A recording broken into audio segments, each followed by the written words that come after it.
Hello दोस्तों, आप सभी का स्वागत है हमारे यूट्यूब चैनल माइंडेड स्टडी 22 पर। वीडियो को शुरू करने से पहले मैं आप सभी का शुक्रिया करना चाहूँगा। हमारे यूट्यूब चैनल पर 10,000 व्यू से ज़्यादा हो गए हैं। ये सभी आपके कारण हुआ है, आपके सपोर्ट के कारण हुआ है। तो आप सभी का बहुत बहुत शुक्रिया। और काफ़ी टाइम से हमारे चैनल पे वीडियो नहीं आ पाई थी, कुछ प्रॉब्लम के कारण कुछ वीडियोस नहीं आ पा रही थी।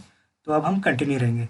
तो चलिए फटाफट से आज जो टॉपिक देखेंगे वो है समाजवादी समाज का निर्माण। कैसे रूस में समाजवादी समाज आता है उसको समझेंगे। हमने प्रीवियस वीडियो में देखा था कि कैसे अक्टूबर क्रांति के बाद क्या हुआ था उसको देखा था, और गृह युद्ध मतलब जो रूस में गृह युद्ध हुआ था उसको भी हमने समझा था। अब देखिए, जो लेनिन है वो अपने अप्रैल थीसिस लाते हैं। अप्रैल थीसिस को क्या करते हैं, इम्प्लीमेंट करते हैं रूस पे। ठीक। अब देखिए, जो जो अप्रैल थीसिस में उन्होंने बातें की थी अब वो लागू करना शुरू कर देते हैं रूस पे।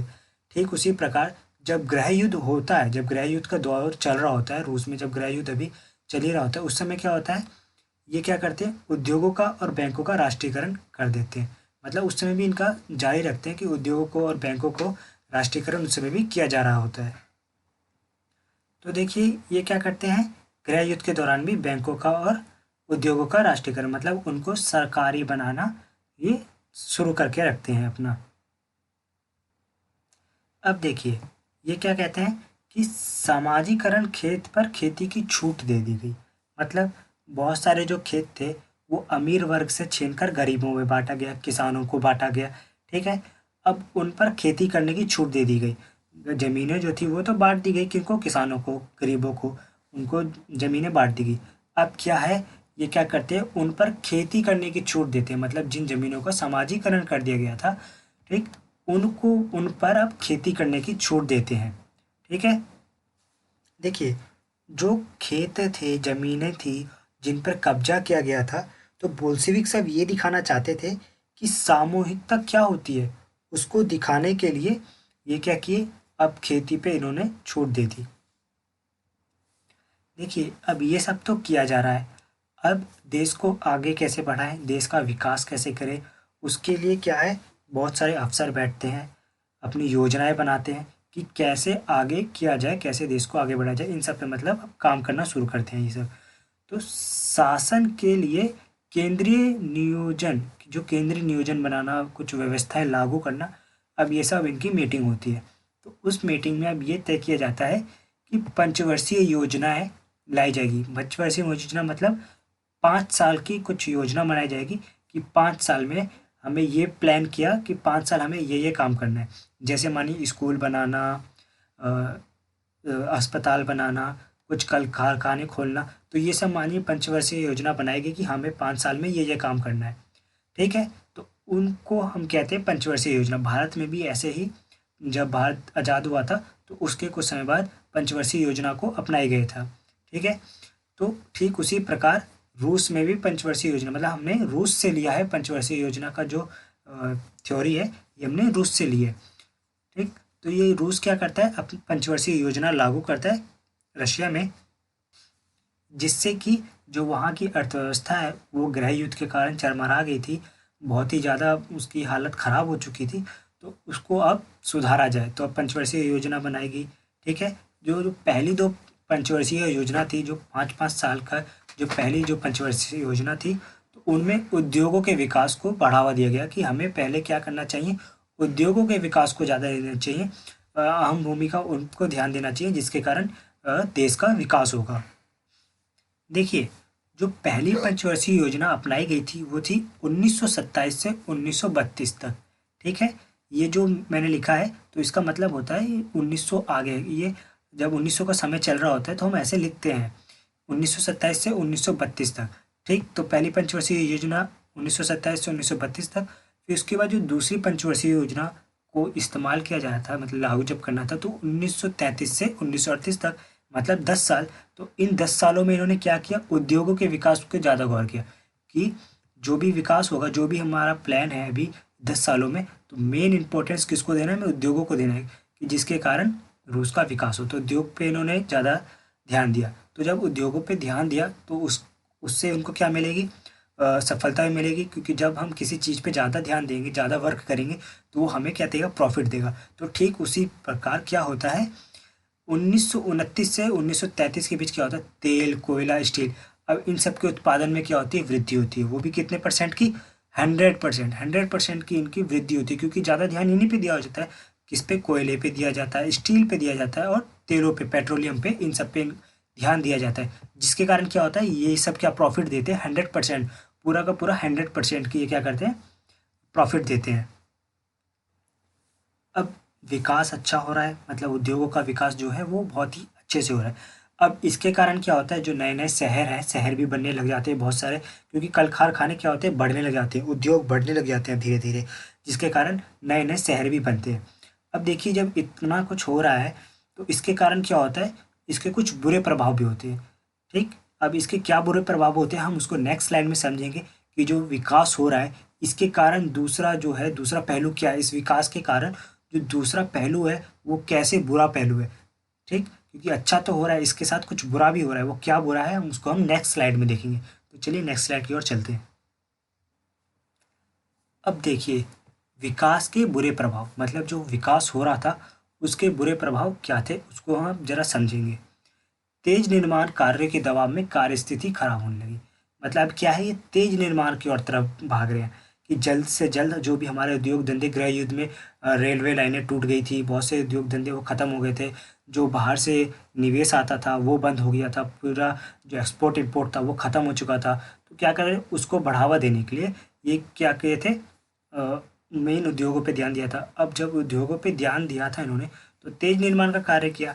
ऐसा तो नहीं है कि इन्होंने मतलब कोई एक रूल वूल बनाया कि हम लेबर को इतने से इतने घंटे काम करवाएंगे, या फिर कुछ कुछ इन्होंने मतलब फैसिलिटीज़ दी लेबरों को, ऐसा कुछ नहीं था।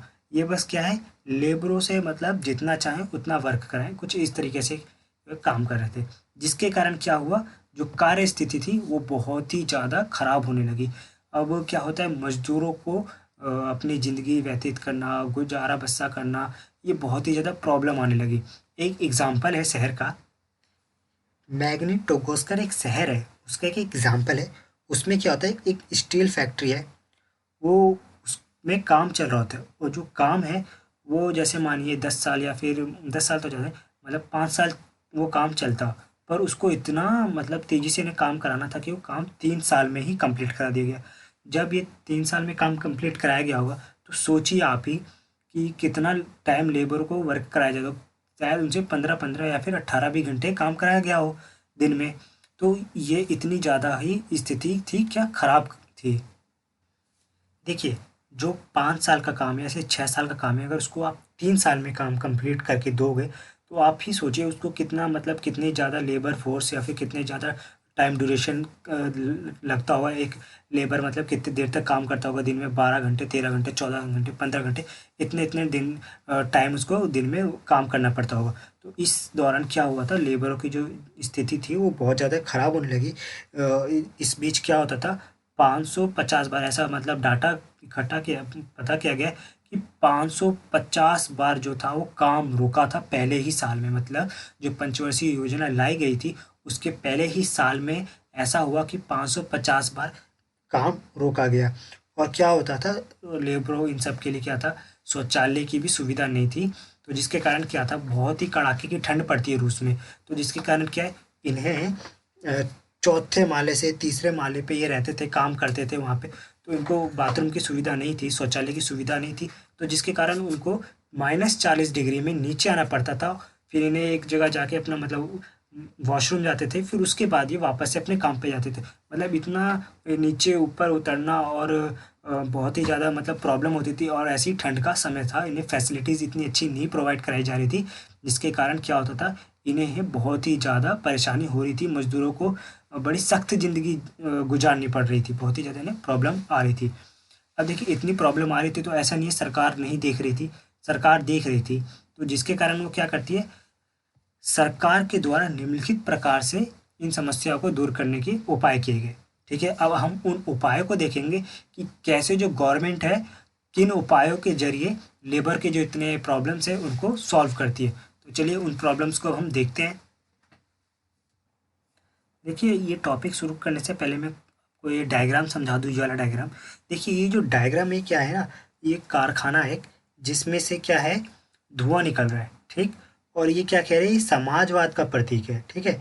ये समाजवाद के प्रतीक को माना गया है। और ये एक चिमनी है, इससे निकलता हुआ जो धुआं है, ये सोवियत रूस की सांस है। जो सोवियत रूस है एक तरीके से ऑक्सीजन का रूप ये कहती है, मतलब कारखाने चल रहे हैं तो जो है सोवियत के जो रूस के लोग हैं उनकी एक तरीके से सांस है, सांस लेने का जरिया है, ये इसको बता रहा है। अब देखिए इस ये जो डायग्राम है इसमें क्या है कि जो इतना गृह युद्ध चल रहा था तो क्या है, स्कूलें जो थी वो नहीं चल रहे थे, ठीक। और जो बच्चे थे वो भी काम कर रहे थे, तो उन उसको दिखा रहा है कि बच्चे स्कूल ना जाके ये काम पर जा रहे हैं। मतलब पहली पंचवर्षीय योजना में उसके बाद मतलब सुधार किए गए। तो ये जो बच्चा है मतलब ये दिखाया जा रहा है कि ये भी काम पे जा रहा है। अब देखिए सरकार के द्वारा निम्नलिखित प्रकार से इन समस्या को दूर करने के लिए कुछ उपाय किए गए। तो पहला किया गया कि एक विस्तृत शिक्षा व्यवस्था लाई गई। मतलब शिक्षा जो व्यवस्था है उसका विकास किया जाए। हर जो भी बच्चा अपना गृह युद्ध के कारण मतलब स्कूल नहीं जा पा रहा है, उन्हें स्कूल वापस एडमिशन मिले। जैसे आप देख सकते हैं अभी कोरोना के टाइम में कैसे 1 साल से स्कूल बंद है, कॉलेजेस बंद है, तो लोग क्या है मतलब ऑनलाइन स्टडी चल रही है। पर बहुतों पे क्या है, फ़ोन नहीं है, गैजेट्स नहीं है कि वो अपना ऑनलाइन स्टडी भी ले सके, तो बहुत ज़्यादा प्रॉब्लम आ रही है। तो ठीक उसी समय जब गृह युद्ध हुआ था रूस में, तो बच्चों स्कूल नहीं जा पा रहे थे, बहुत ज़्यादा ही प्रॉब्लम थी। तो उन्होंने क्या किया, एक शिक्षा व्यवस्था लाई गई, एक शिक्षा का विकास किया गया कि लोग वापस मतलब जो भी स्टूडेंट्स हैं, मतलब जो भी बच्चे हैं, वो अपना स्कूल आएँ, कॉलेजेस आएँ, कि मतलब जो रूस है वो आगे की ओर बढ़े। क्योंकि अगर पढ़ेगा देश, जो भी देश में पढ़े लिखे साक्षरता दर ज़्यादा होगी तो वो आगे बढ़ेंगे। तो एक क्या करते हैं, शिक्षा व्यवस्था लाते हैं। फिर इसके बाद क्या जाता है कि फैक्ट्री कामगारों एवं किसानों को विश्वविद्यालय में दाखिला देने के लिए खास इंतजाम किए गए। मतलब उनको विश्वविद्यालय मतलब कॉलेजेस में अगर उनको एडमिशन मिलेगा तो वो क्या होंगे, और ज़्यादा ही एजुकेटेड होंगे और स्किल होंगे, उन पे और ज़्यादा स्किल आएगी, जिसके कारण क्या होगा, वो कोई भी वर्क करेंगे तो ईज़िली ही उसको सीख पाएंगे और अच्छे से काम कर पाएंगे। अच्छे से काम कर पाएंगे तो जिसके कारण क्या हुआ, वो जो कंपनी होगी वो आगे की ओर बढ़ेगी, ठीक। तो आपने देखा होगा हमारे यहाँ स्किल इंडिया का भी योजना है, तो जिसके कारण क्या होगा, जो वर्कर है वो पहले से ही स्किल उस पर रहेगी, तो क्या करेगा, वो कंपनी को सपोर्ट अच्छे से कर सकेगा। तो ये सब काम किया गया। और क्या देखिए महिलाएं भी काम कर रही थी, ऐसा नहीं थी कि महिलाएं काम नहीं कर रही थी, पर देखिए महिलाएं जो काम करती है उनको साथ ही साथ घर बार भी देखना होता है। तो जिसके कारण क्या किया गया, महिला कामगारों के लिए, बच्चों के लिए फैक्ट्रियों में, मतलब जो फैक्ट्रियाँ हैं ना उसी में क्या किया गया, बालवाड़ियाँ खोल दी गई। मतलब क्या है, जैसे कोई लेडी है वो काम करने आती फैक्ट्री में, तो वो अपने बच्चे को कहाँ छोड़ेगी, किधर साइड रखेगी कि वो मतलब कहाँ छोड़ेगी कि बच्चा किस साइड है, मतलब कौन देखेगा उसे, कौन संभालेगा। तो जिसके कारण क्या किया गया, फैक्ट्री में ही एक ऐसी जगह बना दी गई जहाँ पे छोटे बच्चों को रखा जाएगा। वहाँ पे बच्चों के लिए खेलने उलने के लिए सब सामान है। तो मतलब क्या है, फ्री टाइम जब होगा तो बच्चे को आगे देख भी सकती है और बच्चे वहाँ पे मतलब सुरक्षित भी हैं, ठीक। देखिए आप इस डायग्राम में आप देख भी सकते हैं कि कैसे जो स्टूडेंट्स हैं वो बैठ के पढ़ रहे हैं। तो जो ये तीसरे दशक का दिखा रहा है रूस में कि स्कूल में पढ़ते हुए बच्चे जो है किस प्रकार से पढ़ रहे हैं। अब देखिए ये जो डायग्राम है, ये चीज़ दिखा रहा है कि जो जितने भी वर्कर्स हैं वो, अब इनकी खाने की टेबल लगी है, सब टेबल्स हैं यहाँ पे वर्कर्स आके एक साथ बैठ के खाते हैं, तो ये उस चीज़ को दिखा रहा है। अब देखिए ये सब तो हुआ, शिक्षा व्यवस्था बनाई गई, महिलाएं काम कर रही हैं तो महिलाओं काम कर रही हैं, तो उसके लिए क्या गया, बच्चों के मतलब इंतजाम, मतलब बच्चों की देखभाल करने के लिए भी सरकार ने बना दिया। अब देखिए स्वास्थ्य भी बहुत ज़्यादा ज़रूरी है। तो स्वास्थ्य अगर महंगा होगा तो कैसे कोई गरीब इंसान इलाज करा पाएगा। तो उसके लिए क्या किया जाता है, सरकार के द्वारा सस्ती स्वास्थ्य सेवा प्रोवाइड कराई जाती है। जैसे आप इंडिया में भी देख सकते हैं, प्राइवेट भी है, गवर्नमेंट भी है। तो हम देखते हैं जो गरीब व्यक्ति है वो प्राइवेट गवर्नमेंट में दिखाएगा, और जो अमीर व्यक्ति है वो मैक्सिमम प्राइवेट में दिखाता है, क्योंकि गरीब के पास पैसा नहीं है कि वो बड़े अस्पताल में जाके अपना इलाज करा सके। तो उसके लिए क्या करती है सरकार, गवर्नमेंट हॉस्पिटल्स, गवर्नमेंट स्कूल बना रखी है। तो ठीक उसी प्रकार रूस में भी सस्ती स्वास्थ्य सेवाएं भी उपलब्ध कराई जा रही थी। और क्या किया गया, मजदूरों के लिए एक क्या के मकान बनाए गए। मतलब क्या है कि कोई भी मजदूर है, अगर वो किसी कंपनी में जा रहा है, काम कर रहा है, अब गांव से आके किसी फैक्ट्री में काम कर रहा है, तो कहाँ रहेगा। तो उसके लिए क्या किया गया, रिहायशी मकान बनाए गए, जिसके कारण मजदूर है वो अपना वहाँ पे आके रह सकेगा, वो सरकार के द्वारा प्रोवाइड कराया जाने लगा, फैक्ट्रियों के द्वारा फिर प्रोवाइड कराया जाने लगा कि मजदूर जो वर्ग है वो भी अपना आके मतलब गांव से आके शहर में अगर कमाने आता है तो उसको शेल्टर हो, उसके पास रहने के लिए व्यवस्था हो। तो ये सब किया गया, इंतजाम किया गया। जो बुरे प्रभाव हो रहे थे विकास के, इस सब सरकार ने ये सब योजनाएं लाई जिसके कारण इन सब में सुधार लाया जाए। अब देखिए गवर्नमेंट ने तो ये सब किया कि जो भी ये प्रॉब्लम्स है इन सबको ख़त्म किया जा सके, लोग मतलब जो भी प्रॉब्लम्स है उनसे उभर के आगे आ सके। पर देखिए इतने बड़े देश में कभी भी ऐसा नहीं हो सकता कि वो गवर्नमेंट सारी प्रॉब्लम ख़त्म कर दे। ठीक, तो क्या वो मतलब हर जगह जो ये सब कानूनें ला रही थी, मतलब ये सब जो ला रही थी इस योजनाएं, तो ये हर जगह अच्छे से मतलब कारगर नहीं हो पा रहे थे। क्यों क्यों कारगर नहीं हो पा रहे थे? कारगर इसलिए नहीं हो पा रहे थे क्योंकि सरकार के पास जो रिसोर्स है वो बहुत कम है। ठीक, जो संसाधन है वो कम है, पर जो लोग हैं उन जिनको देना है वो बहुत ज़्यादा। ठीक है, तो इसके कारण क्या है कि हर जगह एक जैसा नतीजा नहीं आ पा रहा था कि जो ये योजनाएं ला रही थी तो उनका फ़ायदा हर जगह एक जैसा नहीं देखने को मिल रहा था। क्यों? क्योंकि संसाधन कम थे। तो इन सभी के कारण क्या है, ऐसे ऐसे जो आपका समाजवादी समाज का जो निर्माण है वो कुछ इस प्रकार से हुआ। तो आज के लिए इतना ही। चलिए एक बार फटाफट से देख लेते हैं कि आज हमने क्या क्या देखा, क्या क्या पढ़े, तो उसको एक बार रिकैप कर लेते हैं। आज का जो हमारा पॉइंट था वो था समाजवादी समाज का निर्माण। तो जो समाजवादी समाज का निर्माण होता है तो कैसे ये बैंकों का राष्ट्रीयकरण करती है। ठीक है, फिर समाजीकरण, खेती के लिए ये छूट दे दी जाती है। फिर उसके बाद पंचवर्षीय योजना लाती है, तो कैसे कैसे पंचवर्षीय, पहली दूसरी जो पंचवर्षीय योजना होती है वो उद्योगों के विकास पे ही ध्यान दिया जाता है, और ये जो उद्योगों के विकास पे ध्यान दिया जाता है तो ये 100% प्रॉफिट भी देते हैं, इसको हमने देखा। फिर उसके बाद हमने देखा कि ये जो विकास हो रहा था इसके कैसे बुरे प्रभाव थे। तो विकास के बुरे प्रभाव हो रहे थे, जो मजदूर थे उनको बहुत ही ज़्यादा परेशानियाँ झेलनी पड़ रही थी। फिर उसके बाद क्या, सरकार ने इस परेशानियों को ख़त्म करने के लिए भी योजनाएं लाई। तो कुछ इस प्रकार से योजना लाई, शिक्षा व्यवस्था लाई, फैक्ट्री के जो मजदूर थे उनको विश्वविद्यालय में भेजा जाने लगा। फिर महिलाओं जो काम करने आती उनके बच्चों की देखभाल के लिए भी बालवाड़ियाँ बनाई गई। फिर उसके बाद क्या है, सस्ती स्वास्थ्य सुविधाएं दी गई। मजदूरों के लिए मकान बनाए गए कि वो अपना आसानी से रह सकें। तो ये सब आज हमने देखा। आई होप आपको ये वीडियो अच्छी लगी हो। अगर वीडियो अच्छी लगी हो तो प्लीज़ वीडियो को लाइक करें, चैनल को सब्सक्राइब करें। मिलते हैं नेक्स्ट वीडियो में।